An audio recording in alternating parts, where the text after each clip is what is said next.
Yeah, today, March 1st, 2025. Y'all gotta stop capping on me, man. The only reason I look overweight in that picture. Sure, here's the whole thing condensed into one punchy paragraph.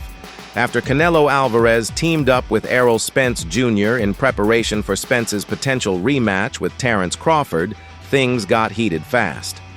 Crawford, unfazed by their alliance, mocked the duo and warned that Canelo's fate would mirror Spence's, a one-sided defeat. He dismissed Spence as never being a real threat and took to X with the jab, "They cooked," while Crawford didn't care much about their joint. Training, it was Canelo's post-session comments that struck a nerve.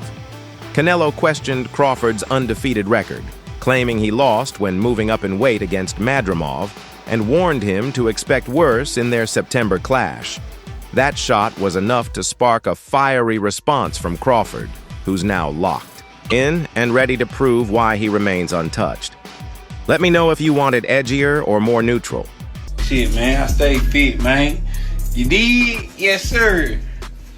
And it's not tucked in. This is tucked in.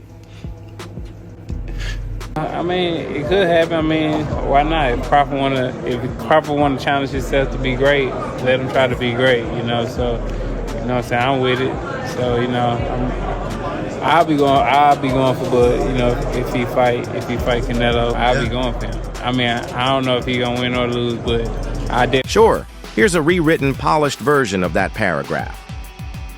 In August of last year, Terence Crawford took a bold step up to 154 pounds to challenge WBA world champion Israel Madrimov. The move ended his 11-fight stoppage streak as he edged out the tricky Uzbek champion via unanimous decision in a hard-fought battle. Madrimov made the fight awkward from start to finish, and the result sparked debate. Promoter Eddie Hearn claimed Crawford hadn't done enough to take the belt, a view echoed by Canelo Alvarez.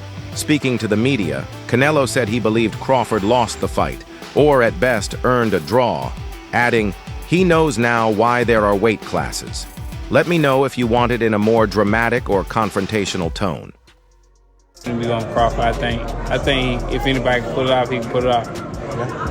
He's chasing greatness, so why not? Canelo came up to 175 and all that, and fought Kovalev and fought the other guy too. So I mean, if he can do it, and he started at 147. So I mean, if he's doing it, why can't? Here's the rewritten version. According to CompuBox, Terence Crawford outlanded Israel Madrimov by just 11 punches by the time the final bell rang, though he was more effective in 7 of the 12 rounds. Crawford was also more active, throwing 433 punches compared to Madrimov's 275. The judges scored the fight 116-112, 115-113, and 115-113, all in favor of Crawford. Since then, Madrimov's path back to the title was derailed after a loss to Vergil Ortiz Jr. by decision. While Canelo prepares for his upcoming fight against John Ryder in just a few weeks, Crawford will remain in the gym, focused on adding 14 pounds efficiently, aiming to make his upcoming showdown one of the defining victories of the modern era. Let me know if you'd like any adjustments. For a possibility where you would rematch Errol Spence, or is he in a position where he needs to win again before that makes sense for you? The possibility is there. Here's the rewritten version. Once considered one of the brightest stars in boxing, Errol Spence Jr. has been sidelined for over a year since his defeat to Terence Crawford. It's been a tough road for Spence, with constant rumors of a return, but no actual fight materializing. Retirement speculation surfaced, but was quickly shut down, though questions about his comeback still persist. After months of uncertainty, Spence now has hope on the horizon as Oscar De La Hoya has stepped in, offering the perfect stage for his return to the ring.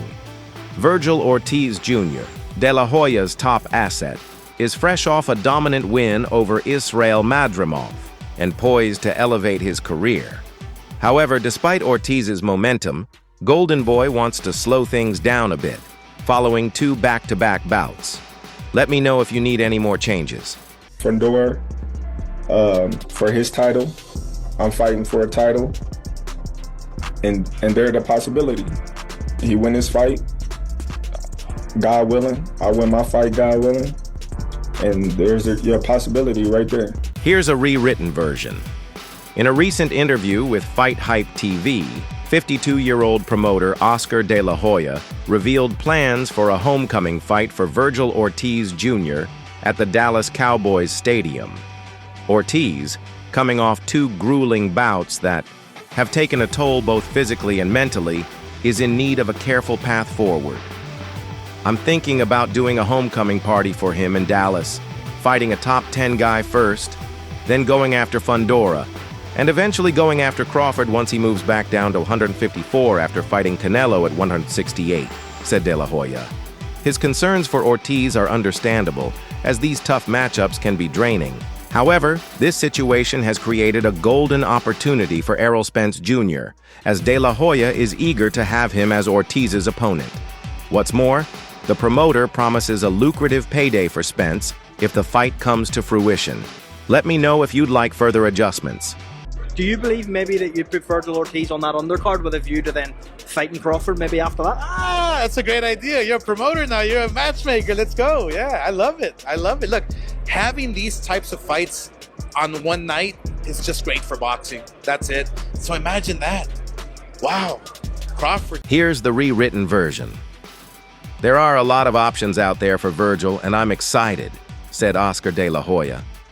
Imagine if we could make a Vergil Spence fight at Cowboys Stadium.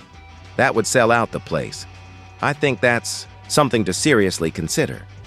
However, De La Hoya made it clear that the decision rests entirely with Errol Spence, as this fight could present the perfect comeback opportunity for the former champion. A sold-out bout against one of the hottest stars in the welterweight division, followed by a title fight against a long-desired rival, would be the ideal scenario. Last year, a rumored fight between Spence and Sebastian Fundora took over the conversation, exciting fans and promising a hard-hitting showdown. But when the World Boxing Organization refused to sanction the bout, it was shelved, leaving the towering Fundora sidelined for nearly a year after winning his world title. Despite the setbacks, Fundora seems eager to put any issues behind him, recently telling Boxing Scene, "Of course I want that fight," showing his enthusiasm for the potential clash with Spence. Let me know if you'd like any tweaks. Do you believe maybe that you'd put Vergil Ortiz on that undercard with a view to then fighting Crawford maybe after that? That's a great idea. You're a promoter now. You're a matchmaker. Let's go. Yeah, I love it. I love it. Look, having these types of fights on one night is just great for boxing. That's it. So imagine that. Wow. Crawford.